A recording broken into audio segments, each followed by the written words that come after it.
aga sel juhul ma panin recording'u sisse ja ma jagan teiega ekraani. Nii, nagu lubatud, siis täna ma tahaks rääkida teiega nagu struktuurist ja võib-olla stiilist laiemalt. Aga okei, kõigepealt mul on lihtsalt üldine mõte, mida ma tahaks nagu väljendada ja see on Eesti väitluses minu arust laiem probleem, mis on see, et kuna meid otseselt ei hinnata spiikri skaalal stiili põhjal, siis see ei ole asi, millele me otseselt eriti palju tähelepanu pööraksime. Aga minu arvates see on sellepärast, et vahepeal on inimestel natuke halb arvamus selle kohta, mis stiil on või natuke vale. Stiil ei ole see, kui keegi räägib inglise keeles briti aktsendiga. Stiil ei ole see, kus kasutad hästi ilusat ja lillelist keelt. Minu arvates stiil on tegelikult asjade õigesti ütlemise kunst. Ehk siis see on see, et sa kasutad täpselt õiget sõnastust, täpselt õiget näidet, et kõige mõjuvamal, tugevamal või tabavamal viisil midagi seletada. Ja ma arvan, et kui te mõtlete intuitiivselt, teil on ka kõigil olnud see hetk, kus te kuulete mingit väga head väitlejat ja ta ütleb sama argumendi, mida te tahtsite teha või mida te tegite või mida te ise ka mõtlesite, et sellel teemal saaks teha. Aga see kõlab lihtsalt palju paremini, et isegi nagu samad mekid võivad olla, aga see toimib väga hästi. Näiteks nendel, kes kuulasid poolfinaali nüüd just Nordic Openil, siis Tommi kõne ja Mirtli kõne on suhteliselt hea näide minu arust sellest, kus nagu Mirta lihtsalt kasutab tabavamat näidet, mis muudab seda, kuidas kohtunikud selgelt nende kaasust nägid. Et kui Tommi oma rääkis kind of teemast mööda, siis Mirt oma järsult oli täpselt see, mis see teema pidi olema.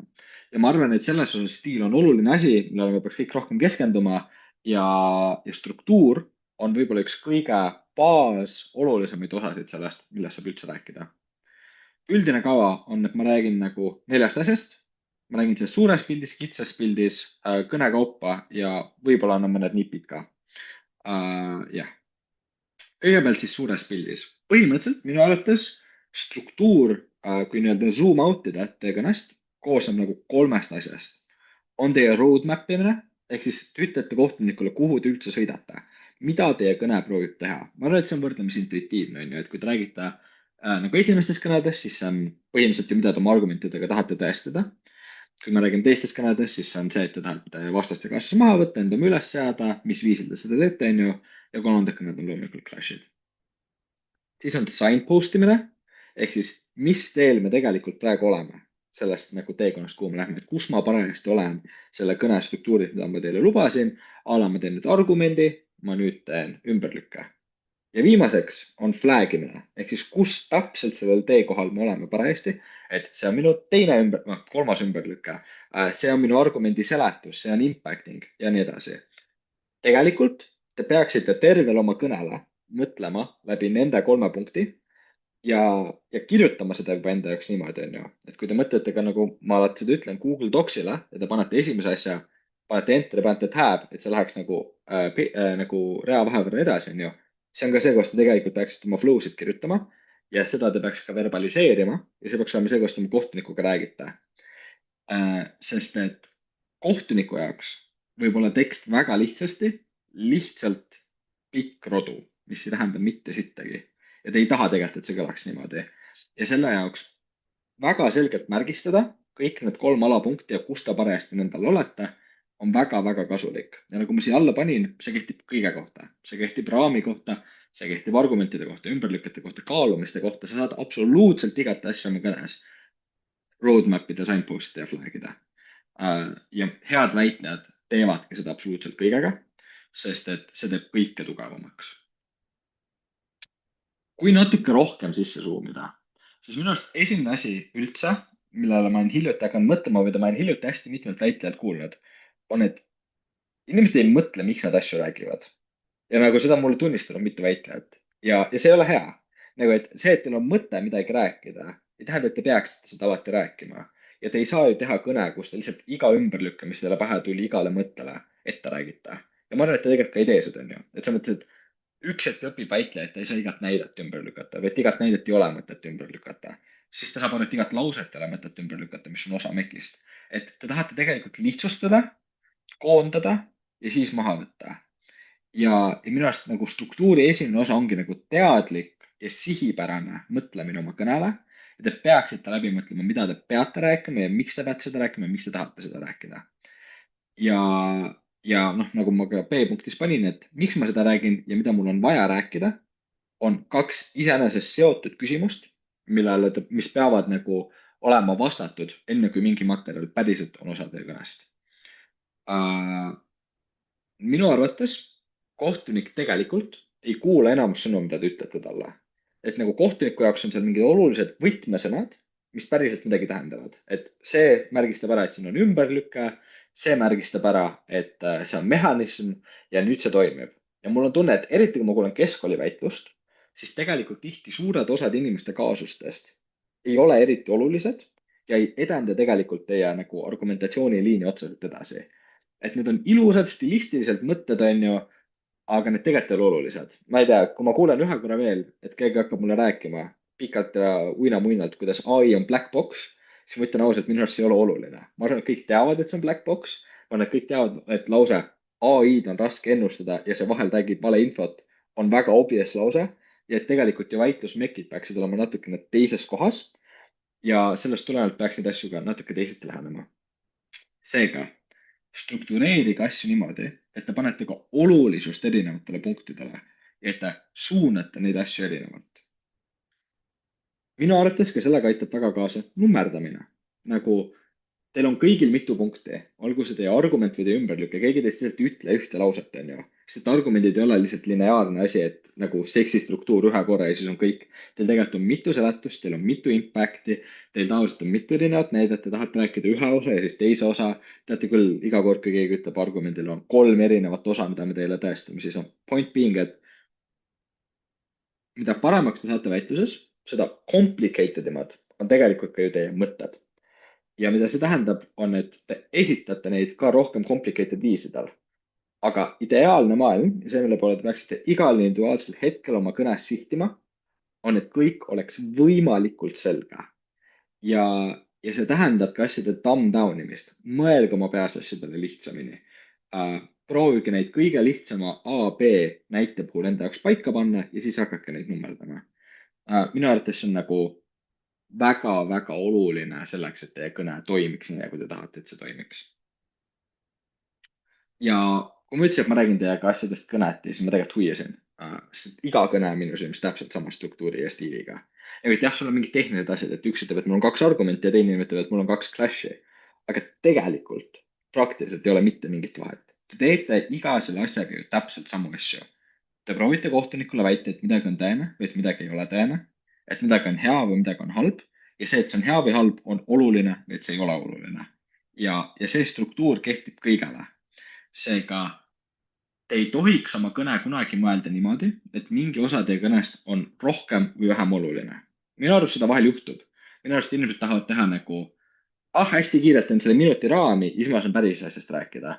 Või vastupidi, et ma tahan teha nagu 2 suvalist ümberlüket, mis mitte kusagil mu kõnne ei mahu ja siis ma tahan teha neid päris asju, mis on nagu clash'id. Minu arust need on mõlemad väga halvad lähenemised. Kui teie raam on ebaoluline, ärge rääkige seda raami. It's not worth it lihtsalt. Raami väärtus on ainult siis, kui see on teie arust päriselt väärtuslik. Ja ümberlükked, kui need ei mahu teie clash'ide sisse, siis kas need on üldse olulised ümberlükked päriselt? Sest clash'id on ju need, mille põhjal me peaksime väitlust otsustama.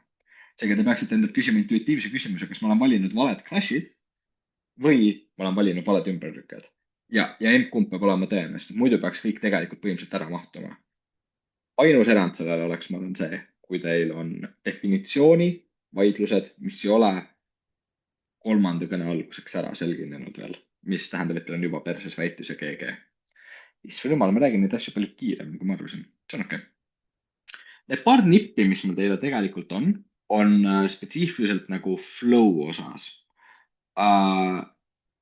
Ja minu arvates on selles, et ma olen näinud nüüd ka päris mitut erinevat stiili, kuidas flow'da ja minu arust 3 üldist reeglit või mõtet, mida ma tunnen ikkagi.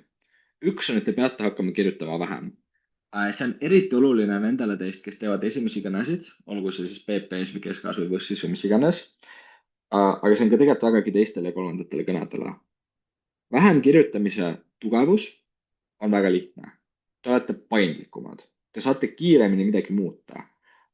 Kui minut enne teie kõne ütleb teie vastane midagi siis te jõuate väga ruttu, kui te väga vähe kirjutate, veel täiesti uued mõtted sellele ümberlükateks või taastugevdusteks või mis iganes kirja panna. Teiseks, see tähendab, et teil on ruumi täiendada. Vähemalt minul isiklikult on küll seda, et ma tavaliselt kirjutan vastaste näiteks esimesele argumendile ümberlükka ja siis 4 minutit hiljem tuleb mulle veel mingi mõte, mida sinna kirjutada. Ja te peate jätma endale ruumi, et neid asju kirjutada. Viimaseks siis on eriti oluline võssis, aga usaldage mind, keskkohtunikud hoolivad sellest ja kurdavad, kui see on valesti. Te ei taha liiga palju maha lugeda. See tegelikult segab väga kohtunikke ja teeb teid halvemini kuulatavaks. Ja isegi kui see on fully subconscious, siis fakt on, et vahel kohtunikud lihtsalt zone out ivad. Te vahel näete seda, kui nad vaatavad kuhugi nurka ja tegelikult ei kuulu teid ja vahel siis need väljendub selles, et nad ei märka midagi olulist. Ja see tähendab, et te tahate võimalikult veenvalt, soravalt, mis iganes neile tunduda. Teiseks, kasutage paberit erinevatel viisidel. Minu arust inimestel on natuke liiga kinnine või lineaarne lähenemine oma flow dele tihti. Ja ma olen seda näinud ka siin, et nagu vahel teie flow ja see kõne, mida te tahate esitada, tegelikult ei lähe kokku. Asjad on natuke liiga messid. Ja minu arust sellega on nagu võrdlemisi lihtne lahendus, mis ongi, et nagu lubage oma flow sid erinevalt kasutada. Mina nagu tihti tõmban erinevaid kastikesi kohtadesse, kus mul on nagu olnud natuke valget nagu ruumi ja veel üle, siis ma kirjutan selle täis nagu tagantjärele, siis mul tuleb mõte. Vahel ma panen numbreid erinevatesse kastidesse, et ma teaksin, kuhu need mu kõnes lähevad. Ja vahel ma tõmban noole paberi alt paberi üles ja nii edasi ja nii edasi. See toimivad minu jaoks. Ja ma arvan, et on väitlejaid, kelle jaoks selline see üldse ei toimi ja ma jään midagi täiesti teistsugust.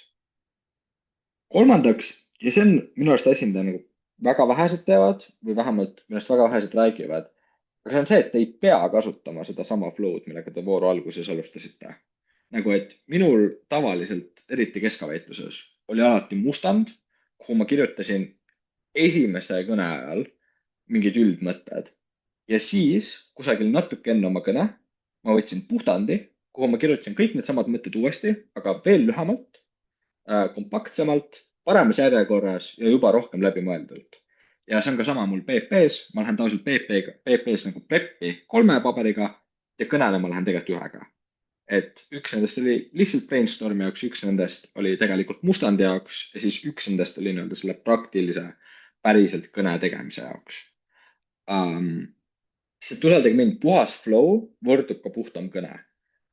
Ja puhas ei tähenda puht loogiline, vaid teie jaoks loogiline. Et noh, minu flow'd näiteks näevad välja väga skisofreenilised, sest et minu loogiline mõtlemine ongi enamus inimeste jaoks võrdlemisi ebaloogiline. Või vähemalt see viis, kuidas mulle meeldib oma flow'sid struktureerida, on võrdlemisi ebaloogiline inimeste jaoks.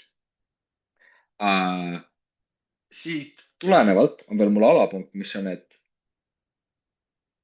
paljude paberite kasutamine, igale paberile ainult ühe asja kirjutamine ja nii edasi, on kõik perfektselt okeid asjad, mida teha. Minu arust on väitlejaid, mina tean vähemalt 2 väitlejat, kes on hakanud vähem paberit kasutama, sellepärast et iga kord, kui nad läksid kõnelema, tegi kohtunik nende üle nalja. Et vau, mitu puud küll sinu kõnesse läheb, on ju, ja et kas sa vahel tunned ennast halvasti ka. Ja siis neil oligi natuke piinlik ja nad muutsid oma nagu lähenemist. Ärge tehke seda nagu päriselt, tehke nii, et teil on mugav ja hea. It's not that deep.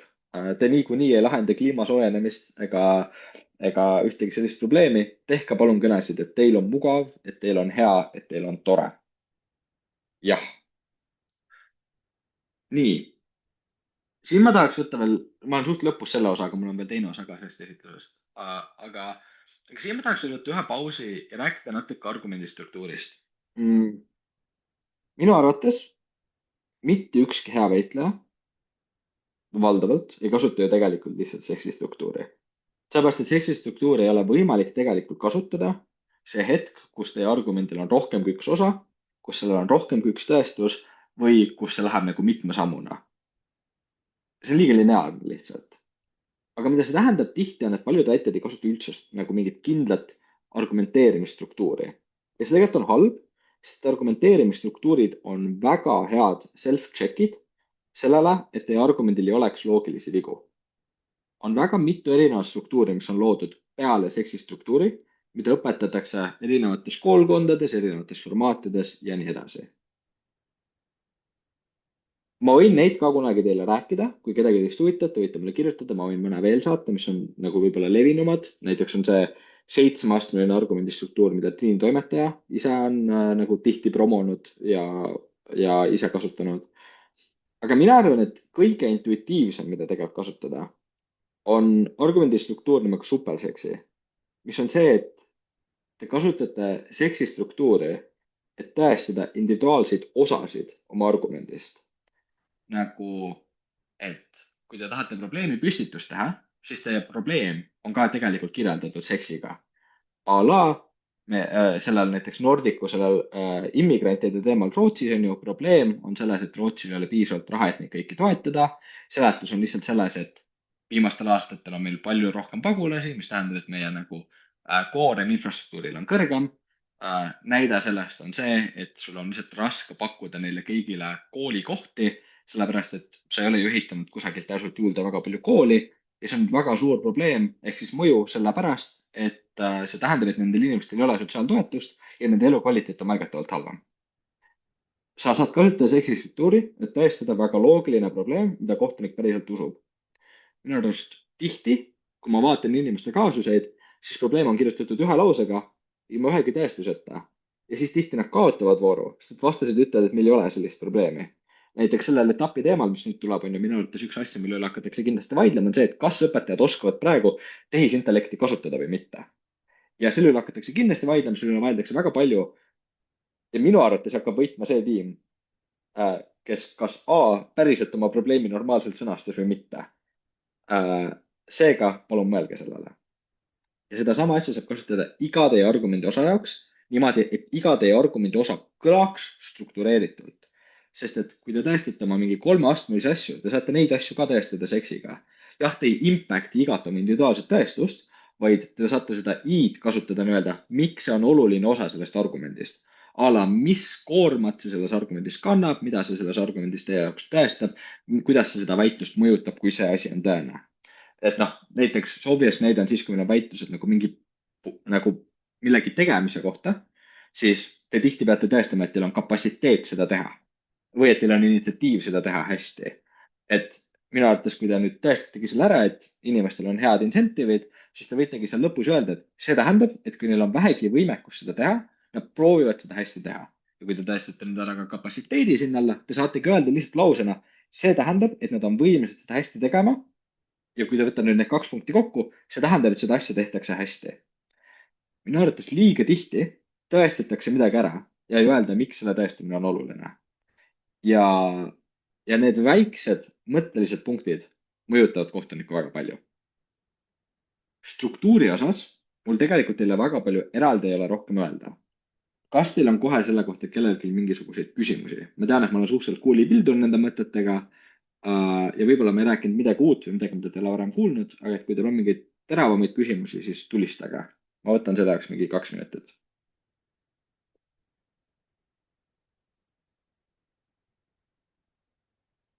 mul on üks küsimus selle eelneva asja kohta, mis sa rääkisid, et nagu vähemate märkmetega nagu flow tegemine ja värk, et nagu mul on veits see, et nagu ma ei ole kindel, kas mul jääb see kõik meelde või nagu ma sellepärast kirjutan ka rohkem, et nagu kuidas sellega tegeleda või nagu kuidas siis teha vähem märkmeid. ma arvan, et see loogika, kuidas te peaksite oma märkmetele lähenema või vähemate asjade kirjutamisele, ei ole on ju selles, et te proovite lihtsalt suvaliselt sõnu saada vähemaks seal. no alal kattida 80% oma sõnadest. see on see, et te tahate, I don't know, distillida välja see kõige olulisem osa, see võtmesõna teie jaoks igast mekist. et ikka panete, et mul on 3 ümberlüket, te ikka panete, millal need ümberlükked võivad olla. aga nüüd, kui te hakkate neid nooli tõmbama, teil on vaja ainult seda põhiosa sellest mekist, mis on tavaliselt noh, 2-3 sõna on ju. miks see on tõsi, sest nad ei tõesta seda on ju, või näiteks, et kui neil ei ole kapatsiteeti, siis kirjutage capacity küsimärk ja nii edasi. on ka paar harjutust, mida saab teha, et seda enda jaoks lihtsalt selgemaks teha. kõige obviousem on väidelgi ilma flow'ta. see on väga tough. Te unustategi palju asju oma kõnest ära, aga see sunnib teie aju natuke rohkem asju struktureerima peasiseselt. et noh, minu näide sellest on, et Kristjan Suudev tegi seda eelmine suvi ja tema kirjeldas, kuidas ta õppis oma nukkide peal oma mehhanisme lugema nagu. et ta vahel oligi, et nagu ta hoidis oma kätt niimoodi ja see tähendas, et tal oli veel üks mekk rääkimata. ja siis, kui ta nagu vaatas oma kätt, siis ta nägi seda mehhanismi seal. ja siis, kui ta selle maa alla pani, siis ta unustas selle ära ja see läks tajust välja. ja see nagu toimib minu arvates väga hästi. Üldiselt on harjutamise asi ja tehke seda klubis paar korda ja te teete sitemad kõned ja siis tehke seda etapiliselt ja teete järsult paremaid kõnesid. veel küsimusi?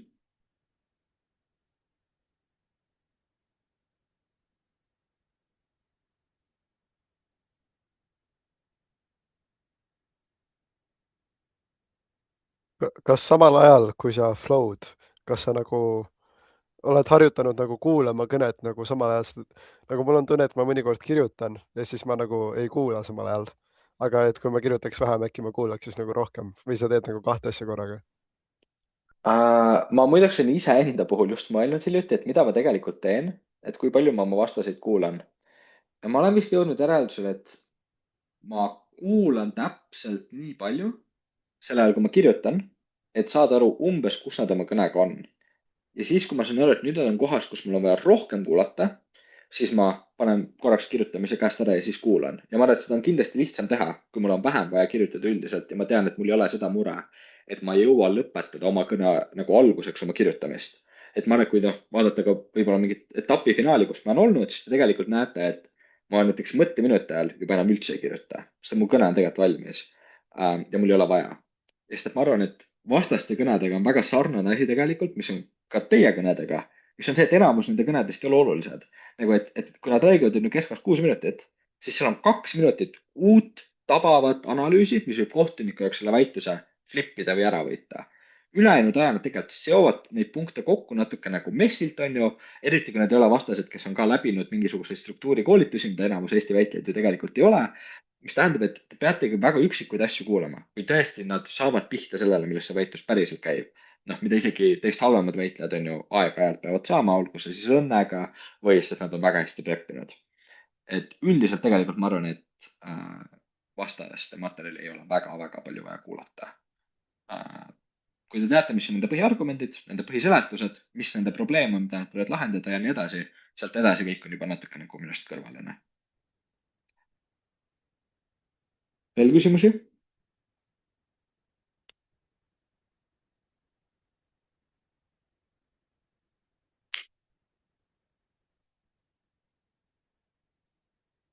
mine nagu mingi paar slaidi tagasi korra. ma vaatan, kas ma üldse saan, see on, ei oota, fuck me. nii, siia või? ja loe see punkt A ette, palun korra. ja ma tean, kirjaviga, ära hakka, see on nõme sinust, fuck off. ei ole nõme, ma lihtsalt juhin tähelepanu, et ka eesti keele oskus on keskaväitluses väga oluline. ei ole, objektiivselt ei ole. ma ei oleks keskkonnameister, kui see oleks. Ramon Kelkil on edukas. okei, that's so true, jah. võib-olla tõesti ei ole. ja mina oleme edukad, ärge hakake. Eesti keele oskus just ei ole oluline. ma arvan, et ilma naljata, et ma olen hea väitleja või et palju edukam väitleja, sest et ma olen loll inimene. nagu et, sest et ma pean ka asju ütlema lihtsalt. mina ei oska kasutada nii ilusaid sõnu, kui Kristjan Suuder oskab. mina ei oska välja mõelda lauseid, mis on nii lahedad. mida see tähendab? kui keegi ütleb mulle raske mõtte, siis ma pean selle oma ajus tegema väga-väga lihtsaks, et see minu jaoks üldse midagi tähendaks. ja siis ma esitan seda kohtunikule ja kohtunik mõtleb, et vau, ma lõpuks saan sellest aru, sest et saladus teile kõigile. Teie kohtunikud on kah päris lollid. kuidas ma tean seda? sest et ma olen ise tihti kohtunik. nagu päriselt ka te peate kohtlema oma kohtunikke, nad on viieaastased või 5. klassis. mõlemat pidi on päris hästi.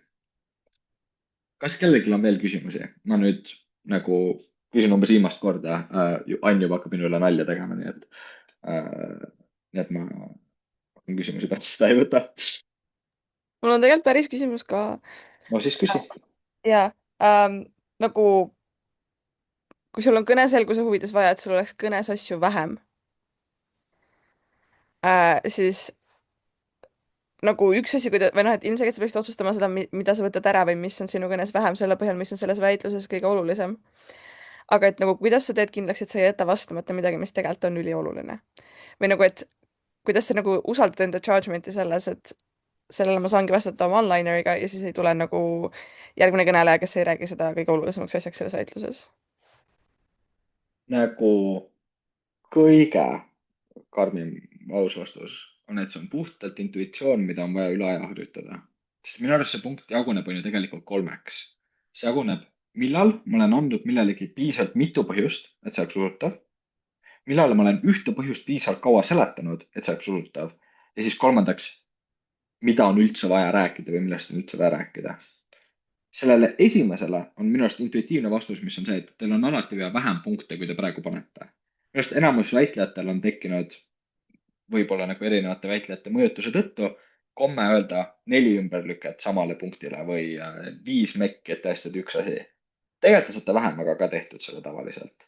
5 on väga ilus, aga ma ütlen teile ausalt, olles näinud väga palju kohtunikke hindamas ja olles olnud nendega paneelis, nendega diskussiooni pidanud.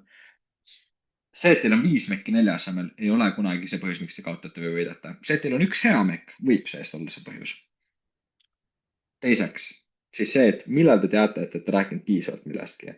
See on minu arust kõige raskem osa sellest ja see on see, kus te näete väga häid väitlejaid ja see eristab väga häid headest väitlejatest.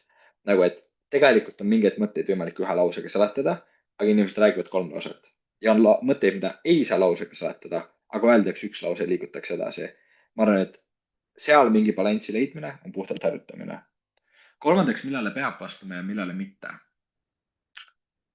Üldiselt on ikkagi niimoodi, et kui teie vastased ei ole sellest asjast juba palju rääkinud teie kõnede ajaks, on neil ikkagi raske sellega võita. Minu arust need lood selle kohta, et ma jätsin ühele mekile vastamata ja 3. kõneleja tuli ja rääkis 7 minutit ainult sellest mekist, miks on kõige olulisem asi üldse. Need on tegelikult veidi ebarealistlikud. Sest minu arvates on väga raske võita niimoodi, et sa teed kusagil teise eituse kõne ajal case shifti fulli ära ja te ei jõua enam kuidagi sellest kinni haarata 3. jaotusega. Nagu, et tegelikult te suudate või kui nad räägivad sellest alles oma 3. kõnedes, siis see ei ole kohtunike jaoks nii veenev. Nagu, et main punktid ja laiemad punktid, mis ei ole lihtsalt, et argumendi impact 1, vaid selle argumendi üldine suund on ikkagi vastatavad teile alati. Seega ma arvan, et siin on see reegel, et ärge üle mõelge neid asju liiga palju. Te umbes panete kõhutunde järgi õigesti. Üks väike asi, mis aitab, ma tunnistan, on proovida ennustada, kuhu mingid mõtted hakkavad minema. Ma arvan, et see on asi, mida PP harjutab väga hästi, kus te võtate openingust poi, mida annab teile closing, ja te peate aru saama, millele nad proovivad viidata. Kui te seda oskust olete endas arendanud, siis te saate sama asja teha ka näiteks 3. jaotuse kõnelejaga, kui te kuulate eituse esimest kõne ja juba mõtlete, mida nad arvatavasti hakkavad siinkohal kõige rohkem push ima. Ja siis te saate ka selle järgi natuke ennustada näiteks, et mida see eituse teine või eituse 3. tahavad oma kõnedes rääkida. Sest väituses on, ma arvan, suhteliselt optimaalsed liinid, mida saab kasutada ja vastased mõtlevad need välja samamoodi nagu teie. Nii et umbes teate, kui nad esimeses kõnes hakkavad rääkima vähemustest natukenegi, siis nende 3. kõnele tahab kaaluda vähemusi kui haavatavat gruppi, keda me peame kaitsma. Ennetage, kaaluge juba selle vastu või kaaluge välja, miks haavatav grupp ei ole nii kaitstud. Kas kellelgi on veel päris küsimusi või tahab keegi veel minule natuke nalja teha? Mõlemad on tegelikult lubatud.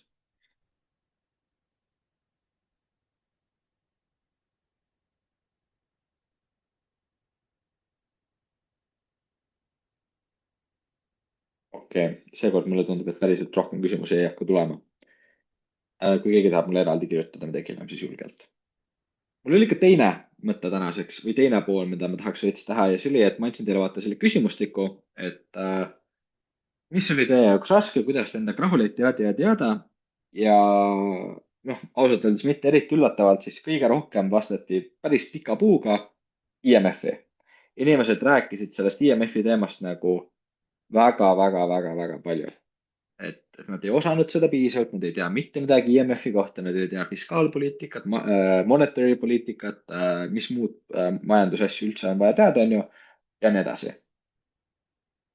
Seega mul on kaks asja, mis ma teen. Üks on see, et ülejärgmine nädal kolmapäeval ma teen majandustöötoa. Olenevalt kui pikk see mul tuleb, ma võib-olla teen ka mingi rahvusvahelise poliitika töötoa sinna peale. Aga majandustöötoa tuleb kindlalt. Aga see, mida me täna teeme, on, et ma tahan selle teema ja ka ühe teise teema nagu kiirelt teiega läbi arutada ja näidata teile, et te tegelikult üle mõtlete neid asju natuke liiga palju. Ma kirjutasin siia selle infoslaidi ja selle teema sõnastuse välja. see teema oli minu kõige tugevam pool sellel tunnel, mul läks see nagu väga hästi, ma sain head spiikrit, ma meeldisin mingile Oxfordi kohtunikule ja.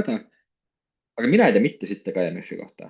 Ja ma ei mõtle sellele, et ma tegelikult tean IMF-i kohta midagi ja ütlen teile, et ma ei tea seda, et ma olen humble, vaid et ma genuinely ei tea mitte ühtegi asja IMF-i kohta. Ma ei oska teile öelda, mida IMF on ajaloos teinud. I have no clue. Ma ei tea, mida nad teevad peale nende laenude andmise. Never heard of it. Aga vaatame, mida see teema meile ise annab, et me saaksime sellest aru. Alustame infoslaidiga. Infoslaid kohe ütleb teile ühe olulise asja. See ütleb, et see on international. Nii palju me ju kõik teame, et international organizationid peavad põhinema kuidagi riiklikul toetusel. Seepärast, et neil peab olema mingisugune valitsus. See on tõsi ÜRO-ga, see on tõsi World Health Organizationiga ja nii edasi. Et me juba teame, et siin on mingi riiklik mäng sees. Teiseks, it provides bailouts. What does this mean? It means, et nad annavad inimestele laene. Siin on sulgudes kirjas, a bailout is an emergency loan. Okei, nii et see on riikide toetatud rahvusvaheline organisatsioon, mis annab laene. Ja et on mingisugused conditionid, mille alusel ta seda teeb. Siin on vaja natuke intuitsiooni kasutada, aga ma arvan, et on suhteliselt loogiline ju välja mõelda, et see tähendab, et nad eeldavad, et sa maksad selle tagasi või et sa teed mingisugust kaubandust või et sa oled sõbralikum. Et ma nüüd ei tea otseselt, aga ma kahtustaks, et see võib näiteks tähendada, et kui nad annavad mingile diktaatorile laenu, siis nad ütlevad, et üks tingimustest on see, et sa ei tohi inimesi piinata. Võib-olla. Nii, siis see räägib teile, mis asjad need policy'd on. Ja see annab teile sulgudes ülihead näited. Nagu, et te ei pea teadma, kuidas keskpangad toimivad, aga minu arust raise or lower interest rates on ju hästi loogiline. Kas mul on odav laenata, mis tähendab, et ma teen seda rohkem ja mul on rohkem raha, või mul on kallis laenata ja ma teen seda vähem ja mul on vähem raha. Samamoodi nagu taxation, kas mult võetakse raha palju ära ja mul on vähe raha, või mult võetakse raha vähe ära ja mul on palju raha. Minu arust need on kõik väga intuitiivsed mõtted, mille jaoks teil ei ole vaja mitte mingit teadmist majanduse kohta. Ja nüüd vaatame teemat. When bailing countries out of a hyperinflationary crisis. Hyperinflation. Mina ei tea, mis eraldi on, aga ma tean, mis on inflation. Seega ma eeldan, et hyperinflation tähendab, et see on see, kui sul on inflation astmel 10. See on tõsi, see on see, mis on. See ei saa olla väga palju complicated. Kui ma tean, et inflation on see loogika, et meil raha väärtus jääb üle aja alla, siis ma kahtlustan, et hyperinflation tähendab, et see läheb väga ruttu, väga palju alla. Sellele mul on peas mingi näide ka, et ma tean, et Zimbabwe's oli see, et meil oli see $1 trillion bill, ja ma tean, et Venezuelas oli raha väärt vähem kui RuneScape'i kuld mingi hetk. Et tundub, et need on riigid, kus võiks olla hyperinflationary crisis. Ja nüüd tuleb viimane osa sellest nagu tervest asjast. They should require direct control over monetary policy as a condition. Mida see tähendab minu jaoks? See tähendab minu jaoks, et see condition, mis nad saaksid panna, on see. Aga et on mingid alternatiiv conditionid, mida nad muidu panevad. Minu arvates selle infoga saab väga palju olulisi argumente juba ära teha. Minu vooru näitel, kus oli tiime, kes ei teadnud väga palju selle teema kohta ka, ma nägin seda ja enda näitel. Jaatus saab rääkida asjadest nagu stabiilsus, et IMF on parem kui riigid, kus on selline kriis. Sellepärast, et sul on poliitilised mõjutajad. Ta saab rääkida sellest, et sul on rahvusvahelised motivatsioonid hoida rahu ja majandusi stabiilsena. Sa saad rääkida sellest, et kui see on laen, mida on vaja tagasi maksta, siis kui sa tead, et see makstakse sulle kindlalt tagasi, sest et sina kontrollid seda, siis sul on suurem nagu motivatsioon anda odavat laenu inimestele. Ja nii edasi. Eitus saab rääkida, et kutid, vaadake ÜRO-d, suurtel riikidel on liiga palju võimu ja nad teevad halbu asju. Eitus saab rääkida, et ei, kui sa oled rahvusvaheline organisatsioon, sa ei ole iseenesest hea kohalikus majanduses, nagu et kui palju teab tegelikult nagu mingi USA pankur selle kohta, mis toimub praegu Zimbabwe's on ju, või saab aru, miks see toimub, et majandust mõjutavad asjad nagu kultuuriline kogemus ja kohalik kaubandus palju rohkem kui mingisugune traditsiooniline majandusteooria ja nii edasi. Minu arvates tegelikult majandus on kindlasti raske teema. Ma tean, et see on nagu legendaarselt see üks teematüüp, mida keegi ei taha kunagi väidelda, on ju. Aga eriti see teema ei vaja teilt mitte mingisugust majandusteadmist. Ja on tegelikult suhteliselt lihtne. Siin on palju raskeid sõnu, aga et kui te mõtlete seda enda jaoks väga-väga lihtsaks, siis see tegelikult on lihtsalt, kas rikkad riigid enne kui nad annavad laenu vaesele ebastabiilsele riigile, peaksid ütlema, et meil on nüüd õigus öelda, kuidas sa oma raha kasutad, sest et sa oled liiga loll, et seda ise teha. Või nad annavad seda laenu mingitel muudel tingimuste alusel, a la, et sa pead meile väga palju raha tagasi andma. See on selle väitluse võrdlus ja siit tulevad ju ka väga obvious clash'id. Kas kellelgi on selle teema kohta küsimusi? Kas minu seletus ei katnud mingit olulist osa sellest teemast, mida tegelikult peaks mõtlema või oleks pidanud mõtlema või midagi sellist? üks küsimus selle kohta, mida op nagu, või kas te olite on ju jaotus selles teemas, ma Mina olin eeldan, jaotuse.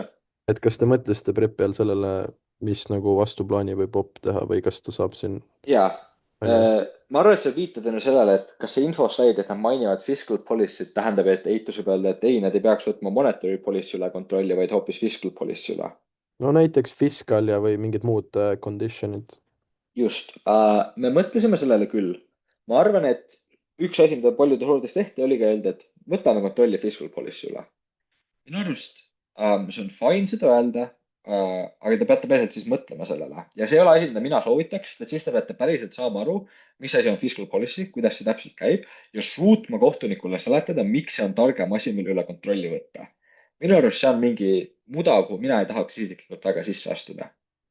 Mina pigem tahaks öelda, et need other conditions on tihemini asjad täpselt nagu kõrgem intressimäär, lühem ajaraam, millest sa võid selle ära maksta või näiteks spetsiifilised asjad, millega sa võid seda maksta, et sa mõtled, et alati sa ei maksa IMF-ile raha, sa võid neile ka maksta, ma arvan, nagu väärtuses probably, või vähemalt mina ütleks väärtuses küll, et sa võid maksta IMF-ile naftas ka, et ma kahtlustan, või kullas, et ma kahtlustan, et see on ka näide. Ja siis põhiargumendid, mida minu arust tegelikult eitus peaks see suurus ronnima, või nagu kõige põhilisem probably, on lihtsalt see, et seda fucking laenu ei võeta siis vastu. Nagu, et sorry, aga kui sa oled riigijuht ja sa võtad sellise asja vastu, siis mida see tähendab su riigi jaoks? Nagu, et teil ei ole enam iseseisvust, teil punkt ei ole iseseisvust. Monetary policy on ju nii oluline asi igale riigile, et selle lihtsalt täielikult äraandmine on päris kohutav asi. Ja mida see tähendab, on, et kui sa oled diktaator või mis iganes sellises riigis, siis sa ei võta seda vastu keeldud, aga rohkem inimesi sureb selle pärast ja see on halb. See on minu arvates kõige intuitiivsem kaasus, mida peaks rannima. Mul oli väga naljakas voor, kus meie vastaste tiimi CEO, whip-kõneleja avastas selle mõtte viimasel 2 minutil ja proovis seda veel kasutada, et väitlus võita. See kahjuks ei tulnud välja ja nad võtsid 3. koha, aga see oli katse poolest tohutult ilus. Jah, kas kellelgi on veel küsimusi? Ja meil tuli väitluses, noh, ma olin sain ju closing us, tuli see, et juba IMF-il on ülisuur kontroll fiskaali üle, et neil on mingi pressure, mida nad juba panevad peale. Kui likely on see, et kas me võime eeldada, et siin väitluses KAV-il jääb ikka see fiskaal alles ja tuleb monetary juurde või on see rohkem more likely peaks karakteriseerima seda, et see vahetub välja monetary policy'ks? Jah, mina olen ka saanud nagu seda teemat arutades inimestega teada, mida ma enne vooru kindlasti ei teadnud, on, et IMF juba kontrollib või vähemalt mõjutab väga tugevalt seda fiskalit. Ma arvan, et väitluse puhtana hoidmise mõttes probably ei ole eriti mõtet teatuses rääkida sellest fiskalist eriti palju. Et see jääb või niimoodi. Aga kui te olete targad ja oskate, siis täiega võite rääkida, et me juba kontrollime päris palju fiskalit, nüüd me võtame monetary ka ja me oskame neid 2 kooskõlas kasutada väga hästi, et teha võimalikult hea majandus sinna riiki. Kui te olete targad, kasutage. Mina ei ole. Mina ütleks probably lihtsalt, et jah, praegu nad võtavad fiskali üle palju kontrolli, sest et neil on vaja mingit garantiid, et nad saavad raha tagasi. Nüüd nad võtavad monetary üle ja see on parem, sest et fiskal mõjutab inimeste igapäevaelu palju rohkem ja seda peaks jätma riigile, kes on eksperdid selle kontrollimises ja monetary on selline üldine tehniline osa, mida saab siis teha ekspertide poolt pangas. Ma arvan, et mõlemad on väga okeid, mina valitaks selle teise, sest et ma oskan seda teist paremini rääkida lihtsalt. Aga et üldiselt väitlus tihti ongi see, et ei ole iseenesest paremaid argumente või liine, on lihtsalt see, et mida te tunnete ennast mugavalt rääkida ja mida mitte. Ja see on okei valida vahel vähem populaarne või tunduvalt nõrgem liin selle jaoks, et te olete siis nii palju mugavamad ja osavamad, et seda rääkida. Mina väga tihti jätan mingeid argumente rääkimata, sest et see on lihtsalt argument, mida ma ei taha rääkida. Seda ma teen eriti obviously PP-s, aga ka Keskas nagu, et ma arvan, et ma olen kindlasti olnud voorudes impros, kus ma ütlen oma tiimile, et ma ei taha seda argumenti, see on minu arust loll argument või et see on argument, mida mina ei oska lõpuni kaaluda. See jääb liiga uinamuinaks. võtame selle ära, räägime midagi tähtsamat. Või midagi, mida mina oskan paremini kaaluda. noh, näiteks, et mina olen väga hea vähemuste kaaluja, räägime sellest pigem. jah, veel küsimusi?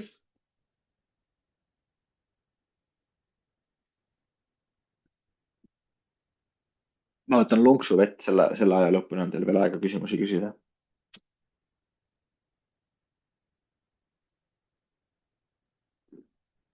jaotuse siin teemas võib nagu ju panna ikka teisi condition eid ka, aga siis sa nagu peadki väitlema, on ju, et nagu kas siis selle arvelt läheb condition eid nagu vähemaks või.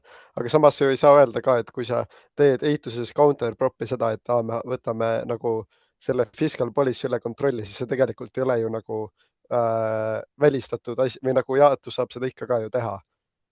nagu kõik teised condition'id ei ole ju jaotuses keelatud. jah, ei ole. Full ei ole, see on ju ka plaaniväitlus tegelikult, sest et see on this house believes that X should do something, mis tähendab, et teil on literally jaotuses threat. minu hoiatus sellega on, või nagu see põhjus, miks jaotus ei tohi lihtsalt öelda, et nad teevad kõike või ei peaks ütlema, on sellepärast, et siis see argument, et seda ei võeta vastu, läheb eriti tugevaks või et see oht sellest, et vastased tõestavad ära, et IMF ei ole selles väga hea, muutub eriti suureks. ma arvan, et lihtsalt võtate nagu, kuidas ma ütlen, te suurendate oma burden'it, tõestad, et seda kõike tehakse väga hästi ja see läheb väga hästi. ilma, et te tegelikult saaksite otseselt väga palju juurde. eriti kuna 7 minutiga või noh, võstis 8-ga või keskkas 6-ga, te ei ole minu arvates võimelised ära seletama nüansilisi vahesid asjadel nagu fiskaal ja monetary policy, kuidas neid mõlemat läbi viiakse, kuidas need teineteist mõjutavad, kuidas IMF nendega suhestub ja siis miks me saame good outcome'id. rääkimata sellest, et te tegelikult peategi rääkima, mis asi on hyperinflation, kust tuleb hyperinflation, millised on need riigid, kus on hyperinflation ja nii edasi. et nagu minu voorus juhtus ka, et nagu mina nägingi, et meie esimesel jaotusel oligi väga raske kõike defineerida, sest et neil oligi nagu oma argumente vaja rääkida ja oma raami. mis tähendab seda, et mingeid asju ei rääkinud väga palju, nad võtsid eelduseid. kui nad ütlesid hyperinflation, nad ütlesid, et hyperinflation juhtub ainult korrupeerunud riikides, kus riigivõimudel on ka kontroll keskpanga üle.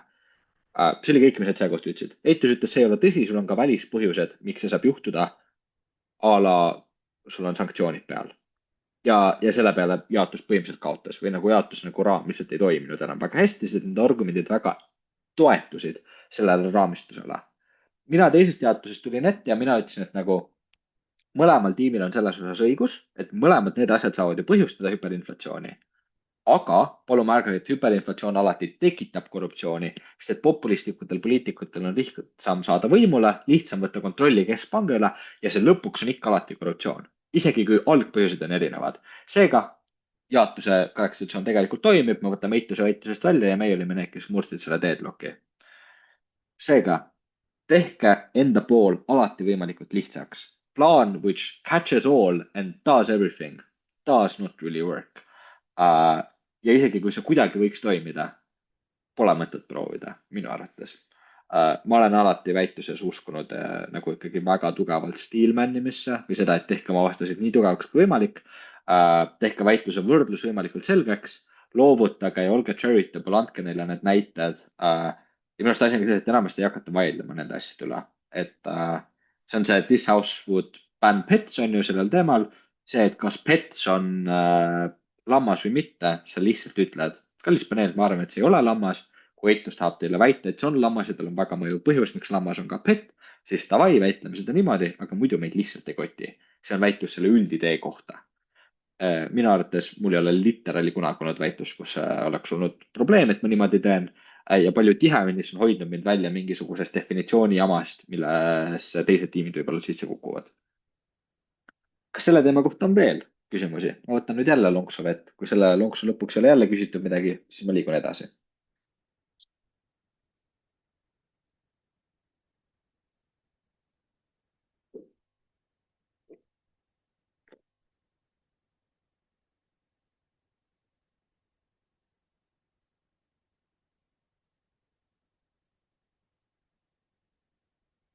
Fuego. Sel juhul viimane slaid tänasesse, ma arvan, on see, et selle teema kohta põhimõtteliselt ma sain 2 inimeselt tagasisidet, et nad olid closing ja nad tundsid, et neil sai lihtsalt materjal otsa. Oli üks teine teema, kus seda kirjutati ka R2 kohta. Ma arvan, et see analüüs, mida ma annan selle kohta, aitab ka R2-s. mis on lihtsalt see, et ma kirjutasin välja esimesed 7 mõtet, mis mul olid, mida saab tegelikult analüüsida ja mida saab erinevatel viisidel analüüsida. Et üks on, mis on selles väitluses tegelikult keskne probleem. 2, mis juhtub nende immigrantidega, kes otsustavad lahkuda riigist selle peale, millised nad on, milline on nende elu selles teises riigis, kui nad nüüd lahkuvad. 3, mis juhtub nendega, kes otsustavad hoopis jääda, kes ei võta mingil põhjusel seda vastutust, et nende elu on juba siin ja nii edasi.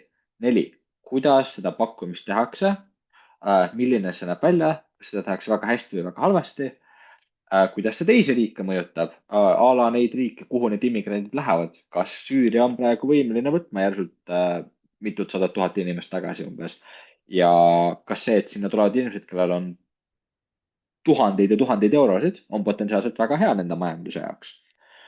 Kuidas see mõjutab Euroopa Liitu, kui Euroopa Liitu riik, kes on päris tuntud selle eest, et nad võtavad väga palju immigrante, proovib järsult hakata neist lahti saama või vastupidi, kuidas see mõjutab neid riike, kellel on probleem sellega, et neil on suur immigratsioonikriis. Nüüd, kui nad näevad, et see võib neile raha pakkuda näiteks, et nad saaksid kuhugi mujale minna. Ja viimaseks, kuidas meedia sellest kõigest räägib ja milline on see perspektiiv laiemalt ühiskonnas ja kuidas seda kajastatakse. Kõik need küsimused saavad minu silmis minna mõlemale poolele analüüsideks ja on väga selge või lihtne seletada, miks see on hea või halb ja miks seda tehakse hästi või halvasti või niimoodi. Minu arvates sellel suhete teemal sellise this house opposes the narrative that everyone will find romantic love eventually. Samamoodi, mis on probleem selle narratiiviga või et selle narratiiviga ei ole?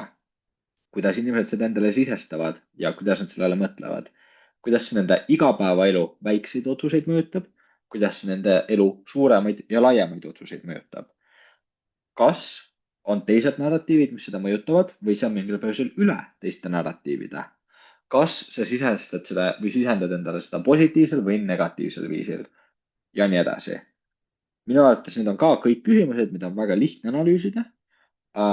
Ja et kui te need kõik endale välja kirjutate, siis individuaalseid argumente saab loomulikult võtta opening ära või individuaalseid mõtteid saab obviously nagu saavad saada lihtsalt otsa või ebaoluliseks muutuda väitsus, näiteks et eitus teeb teistsuguse raamistuse ja järsult mingi argument enam ei kehti. See on tõsi, aga tegelikult on ju väitluses nii palju eri küsimusi ja asju, mille poolt saab läheneda. Näiteks, et minul oli väga huvitav vestlus Maxiga, kes teavad Maxi, ta oli vaata kohtunik praegu Nordicul, võitis jõud CSL finaali see aasta ja tema ütleski, et tema sellel Rootsi teemal, tema oleks teinud full argumendi ja kaasuse ainult selle kohta, kuidas mõjutaks riike nagu Süüria või Iraan, kui sinna läheks palju inimesi, kellel kõigil on taskus 33 000 eurot. Kuna see on nii suhteliselt suur raha nendes riikides, siis see, et nad kasutavad seda nüüd seal ja elavdavad kohalikku majandust, oleks olnud tema arust väga hea kaasus, mida eraldi kasutada. Mina ei kasutaks mitte kunagi sellist kaasust ja mitte kunagi oma elus isegi ei mõtleks sellise kaasuse kasutamisele, sest see tundub minule nagu raske fake kaasus, mida tõestada. Ja selles osas ongi juba suur vahe, on ju, et temal on üks laiendus rohkem sellel teemal, mida minu jaoks kunagi ei oleks. Ja siis see toimub, ma arvan, kõik vastupidi, et on mingi analüüs, mida mina ranniksin, mida tema kunagi ei ranniks. Jah, kas kellelgi on selle Rootsi teema või ka tegelikult selle armastusteema kohta küsimusi või üldse küsimusi, kuidas leida rohkem materjali või midagi?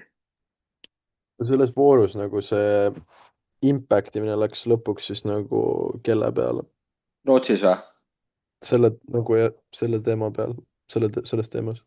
Impact imine ikkagi valdav enamusega oli nendest immigrantidest, kes elavad Rootsis ja siis nagu, et vähemalt minu voorus rannisimegi nagu 2 eraldi grupina neid, kes jäävad ja neid, kes lahkuvad ja proovisime tõesti, et mõlemal on parem. Aga kõige rohkem mina rääkisin küll kindlasti nendest, kes otsustavad sinna riiki tegelikult jääda. Kuidas nende jaoks on rohkem ressursse, kuidas neid võib-olla koheldakse mingitel põhjustel paremini, et hinnatakse, et ta päriselt armastab Rootsit ja tahab siin riigis väga olla, mitte ei ole tegelikult mingi välisagent või mis iganes. Sest meie põhiline probleemipüstitus oli hard right-wing propaganda ümber. aga samas näiteks meie teine eitus selles toas tahtis kõige rohkem rääkida teistest Euroopa Liidu riikidest ja et teised poliitilised parteid nagu Alternative for Deutschland vaatavad seda, et Rootsi teeb seda ja kasutavad seda põhjendusena, hakkavad seda ise ka tegema. Aga üldiselt see väitlus on ikkagi kõige rohkem, ma arvan, Rootsi immigrantide kohta, sest et nad on most direct, most proximate, kõige lihtsamini tõestatav, et neile tekib mingi kahju.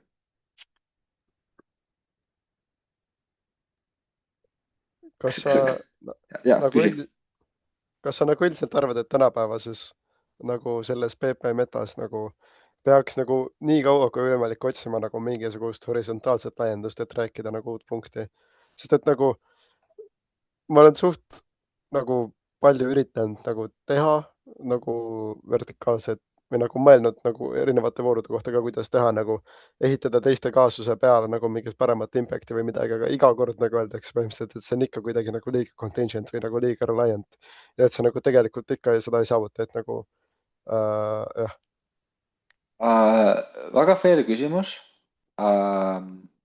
Ma tunnistan, mina ei run'i nagu põhimõtteliselt mitte kunagi horisontaalseid laiendusi. Oota, ma nüüd korraks pean kontrollima.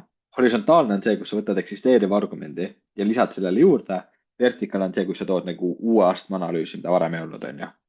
ei, see on ju vastupidi. Iga Ei kord olnud. Horisontaalne on ju see, et sa lähed nagu kõrvale ja võtad uue.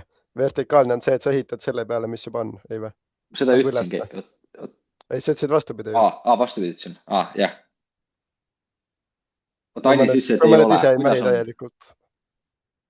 ei, Emilil on õigus vist . Just, okei. Horisontaalne, et sa võtad midagi täiesti uust, vertikaalne, sa ehitad uuesti peale. Väga õige. Okei, cool. Tore. Mina ütlen ausalt, mina runnin absoluutselt alati horisontaalseid argumente. Väga harva tunnen ma, et minu opening on teinud midagi nii halvasti, et ma tahan runnida vertikaalselt. See ongi umbes see, et kui on nagu mingi policy väitlus ja ma saan runnida why this will be done good and why we have the capacity to do it good. Nagu, et seda ma vahel runnin. Muidu põhimõtteliselt mitte kunagi. Ja see ei ole isegi, ma arvan, väitlus meta osas. See on lihtsalt nagu, mina ei ole tihti olukorras, kus ma tunnen, et mul ei tule rohkem argumente pähe ja minu arust tihti on hea tulla uue mõttega.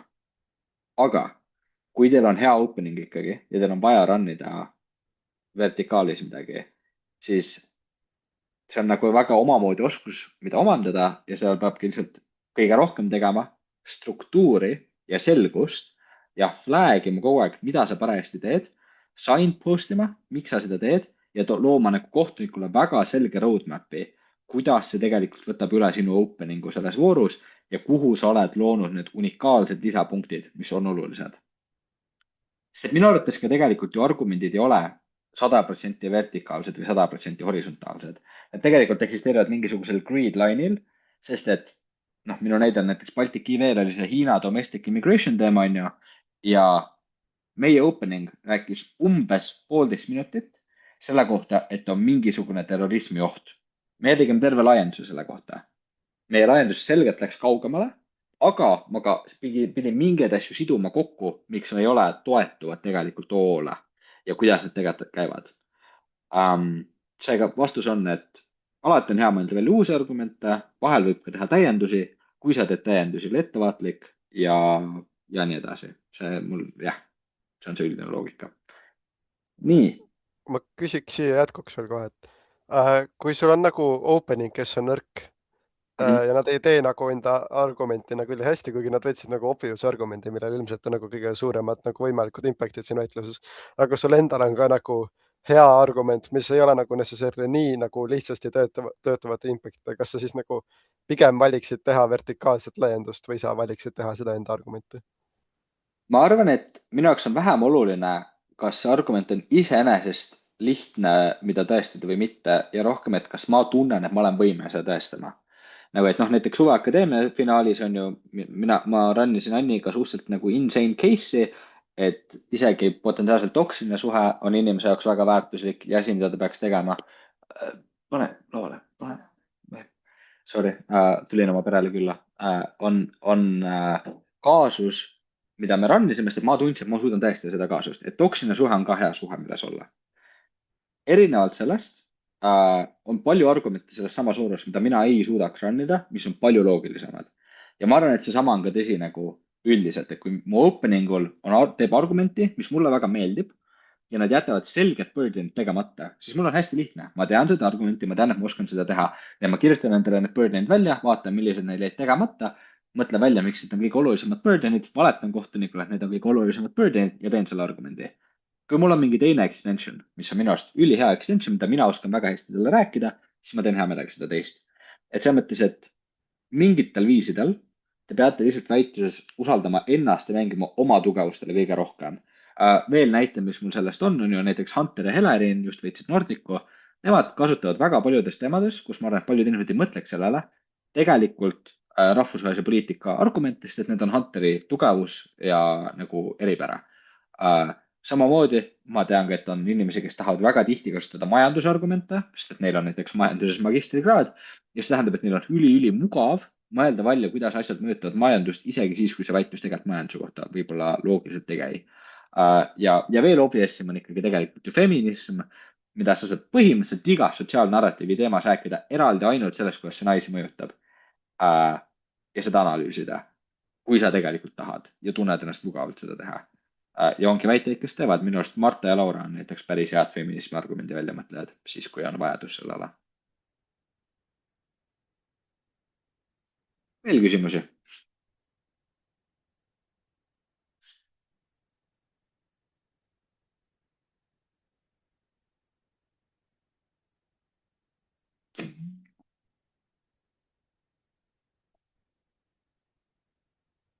Ülimõnus, sest et ma rääkisingi täpselt tund aega ja ma arvan, et see on päris okei kogu see aeg, mis rääkida. Kiirelt nendele, kes ei kuulnud, järgmine nädal on ka workshop, seda ma enne ei öelnud, järgmine nädal tuleb Mirtel, ta teeb teile workshopi positsioneerimise kohta, kaalumise kohta. See on kindlasti rohkem võib-olla teisele ja kolmandale kõnele suunatud, aga palun esimesed kõnelejad, kuulake seda, sest et EKOL kõige rohkem kiideti mulle neid esimesi kõnelejaid, kes juba oma esimeses kõnes positsioneerisid ja eelkaalusid oma argumente. See on väga väärtuslik oskus, kindlasti on lahe. Ja siis sellest järgmine nädal on majandus/IR workshop. 21-22 veebruar, palun märkige oma kalendrisse ära, see on väga oluline. Esimesel võimalusel saadan teile ka välja info, kus see toimub.